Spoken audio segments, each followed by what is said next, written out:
Elle rencontre plusieurs fois dans la journée les corbeaux noirs qui se mettent à travers son chemin pour l'empêcher de passer. Et le lendemain, sa maman meurt d'un accident mystique, la team HPH. Avant toute chose, j'aimerais vous dire une chose, que la nature même peut parler. La nature parle parfois par des signes, peut utiliser des animaux, des arbres, peut utiliser plusieurs manières pour vous donner le message afin de vous mettre en alerte.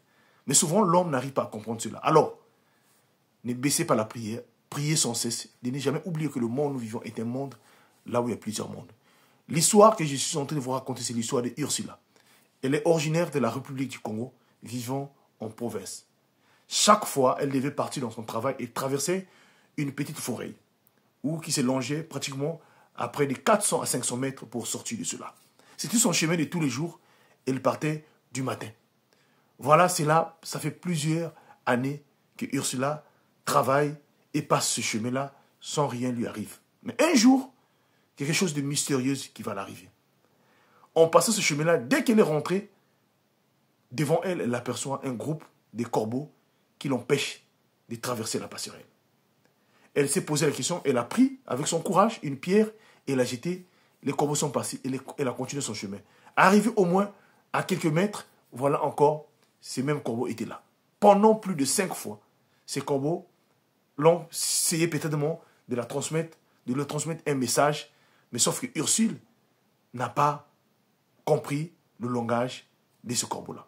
Voilà comment la team HPH, arrivée au travail, elle a expliqué cela à sa copine, donc son collègue de travail, une blanche française. Cette dernière-là, ignorant aussi le langage de la nature, n'a pas pu lui porter de l'aide selon ses expressions.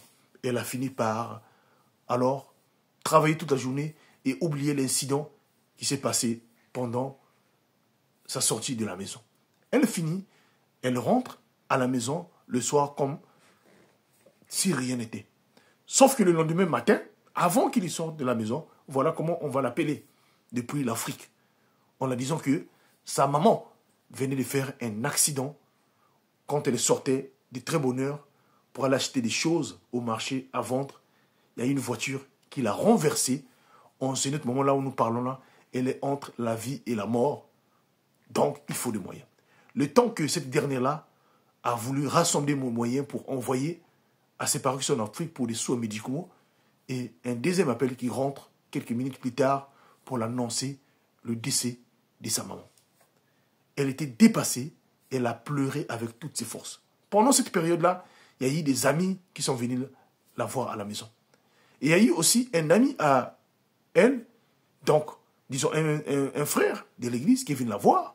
Et c'est à travers cela qu'elle a commencé, pendant cette période, à expliquer à son frère-là aussi que de ce qu'elle venait de vivre, donc, un jour avant que sa maman puisse décéder. C'est là où le frère dit non, mais c'était un langage.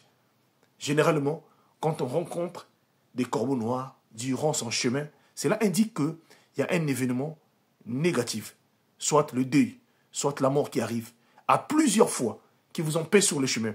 Alors, si vous êtes un homme averti, vous allez vous lever dans la prière afin d'intercéder, peut-être par la grâce de Dieu, de supplier Dieu, d'éviter que cela arrive. Généralement, le monde que nous vivons a un langage. La nature a un langage. Quand un problème arrive à une personne, même la nature se lève pour nous alerter. Même la nature nous avertit par plusieurs signes. Voilà pourquoi il faut toujours demeurer dans la prière afin que Dieu soit toujours notre protecteur. Que les anges puissent nous accompagner à chaque fois que nous partons, que nous marchons dans la rue. Et de toujours confier nos familles entre les mains de Dieu. Si elle était vraiment prudente, elle devait peut-être à ce jour-là, peut-être jeûner ou prendre des moments pour sa maman, prier pour elle. Mais elle n'avait pas compris. La team HPH. N'oubliez pas, la prière est très importante. Partagez cette histoire et surtout, n'oubliez pas, nous sommes dans un monde là où il y a plusieurs mondes. C'est votre frère HPH, l'homme à plusieurs histoires. Je vous remercie.